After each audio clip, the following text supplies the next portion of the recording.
ভিডিওটি রমজান মাসের আগের ভিডিও। রমজানের আগে চেষ্টা করেছি আমি আমার ঘরটাকে পুরোপুরি সম্পূর্ণভাবে গুছিয়ে নেওয়ার। আর এই জন্য প্রথমে আগে তোশক কম্বল এগুলো আগে গুছিয়ে নিব। আর এই তোশক তারপরে কম্বল কিন্তু সহজে পরিষ্কার করা যায় না, কিন্তু এরকম আমি একটা পানি বানায় নিই যেটা দিয়ে খুব সহজে খুব ভালোভাবে পরিষ্কার করে ফেলি।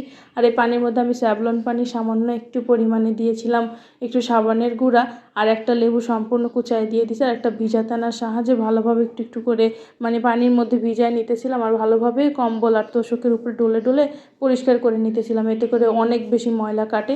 আর এই তো এখানে আমার সবগুলো একেবারে করা হয়ে গেছে। আর কড়া রোদের মধ্যে আমি কম্বল পরবর্তীতে শুকায় নিয়েছি। আর এদিক দিয়ে আপনাদের ভাই আমাকে ফ্যান মুছে দিতেছিল। আর ঘরের ম্যাক্সিমাম যেগুলো আমার পক্ষে করা একটু কষ্টকর সেই কাজগুলো আপনাদের ভাইয়াই করে দেয় আলহামদুলিল্লাহ।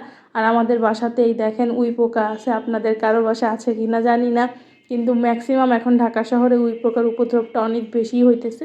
আর এদিক দিয়ে আপনাদের ভাইয়াদেরকে বলতেছিলাম যে ফ্যানটাকে একটু নামায় দাও, যেহেতু ঘড়িটাকে বলছি একটু নামায় দাও, ওইটাও অনেকদিন ধরে পরিষ্কার করা হয় না।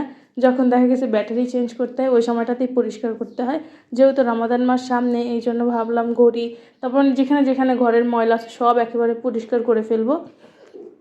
মোটামুটি এখন সম্পূর্ণ ঘর পরিষ্কার করা হয়ে গেছে। এখন হচ্ছে চাদরটাকে বিছিয়ে নিব। আর এই চাদরটা কিন্তু আমি গিফটে পাইছিলাম, আমাকে আমার স্টুডেন্টের আম্মু গিফট করছিল।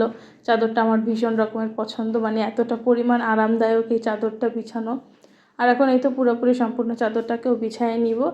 তারপর একটু একটু করে ঘর সম্পূর্ণ ঝাড়ু দিয়ে মুছে টুছে একেবারে রেডি পরিষ্কার পরিচ্ছন্ন হয়ে যাব, যেহেতু সামনে রমাদান মাস এই কারণে।